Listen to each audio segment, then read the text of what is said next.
This is the Steve Spagnuolo Show, exclusively on 101 ESPN. Welcome back to Rams Park. Alongside DeMarco Farm, Steve Savard. We're sandwiching the head coach, Steve Spagnuolo. Steve, how you doing? I'm doing great. Boy, I like the way your team went about its business yesterday for 4 quarters. Battling through some serious adversity. Yeah, it was that part of it. Very proud of. I mean, it was a rough week, and the resolve and the fight and the effort that the guys gave was tremendous. But, like I said this morning to the team, we're not really satisfied with that because that's not what we're in the business for. We're not in to be. You have to have that right in order to get what we want to get. But that's not the ultimate goal. But can you appreciate it when fans do admire the fact that despite the record, the guys are lining up? I had a conversation with Chris Long in the locker room about that, and he said, we appreciate it, but he doesn't ever want to be in a position to take a backhanded compliment. Yeah, I know what Chris is saying. Yeah, we'd rather the compliments be great win over so-and-so, way to come back and beat so-and-so. Right. But we do all realize, that there is something to be said for the effort and the foundation. It would be really in trouble if we didn't have that. And again, I'm going to repeat myself, but say that if we don't have that as a beginning point, it would be very difficult to get what we really want, which is some W's. I wonder, are you taking notes from this year, like when things get better, to remember where you come from, that type of thing? Well, the notes I take, DeMarco, are always. With a year from now in the same calendar time, what would we do differently and what can we get better at? I'm always taking those notes. We talked today about how we're going to evaluate the whole thing as this thing winds down and as soon as the season's over. In every little bit of it, just to make sure we feel like what we're doing is right. The basic bulk of it. And we will not stray too far from what we believe in. That would show panic mode, and we're not in panic mode.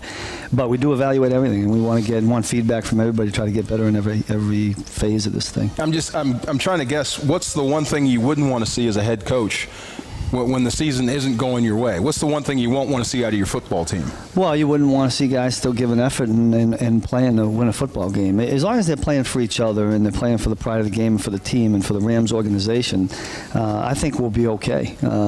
We need a ball to bounce our way one of these times here, and they need a little bit of that when you're in this situation. And we still got players out there fighting and making plays, and you guys know who they are. You see them. I mean, most of our guys do that. I think all of them do.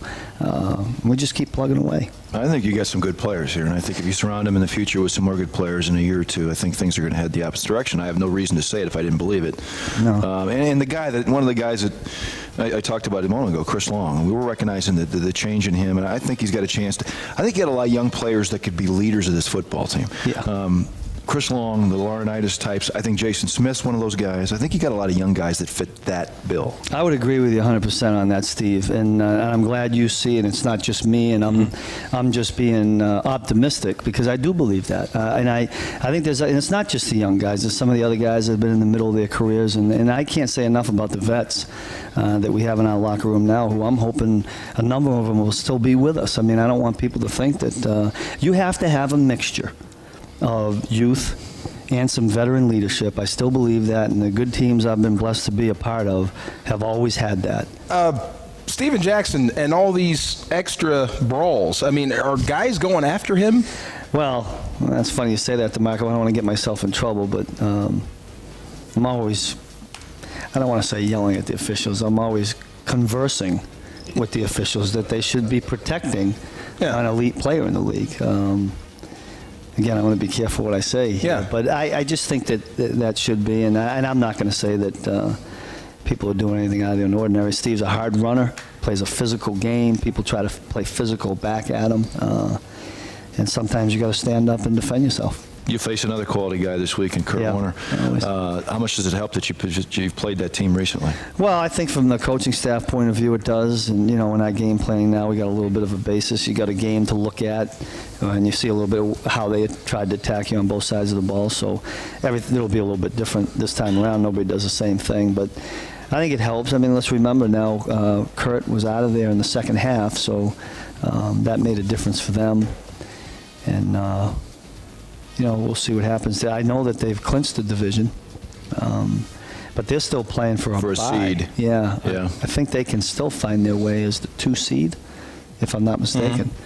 Some other teams would have to lose. So they're still playing for a lot, so we'll expect a tough game. Can't believe you're 50. You don't look 50. You don't look like a 50 guy. What do I look like, 60? 40. I said he is not a day over 42. Seriously. I appreciate that, DeMarco. Yeah. I appreciate. I don't feel 42. I feel all of 50. A little bit more. A little bit more. But yep, the day came, and it's on Big day for upon you? me. Yeah. You know what's funny is that I had one a few weeks ago on a Monday. I worked. I almost forget it's your birthday. You almost after a certain point, it's just you almost don't want to be reminded. It's funny. I do remember 40. I don't know. I must have. No, I was in Philly, but for some reason, I don't know if it was a bye week or whatever. But I remember it was an awful. 40. I was like, I was demoralized. But this one has been. I've been so with everything going on Monday. I really thought about it. Maybe when I get a chance to sit down. 40 didn't bother me. 30 bothered me for some reason. 30. But 40 didn't bother me. But I think 50 may get me. Yeah, it's got me right now. It's got me, and there's nothing I can do about it. Well, we wish you happy birthday as we turn you loose to go get guys. ready for the Arizona Cardinals. Thank you much, guys. Thanks, Steve. Thanks, Coach. All right, You're listening to the Steve Spagnuolo Show on the St. Louis Rams Radio Network.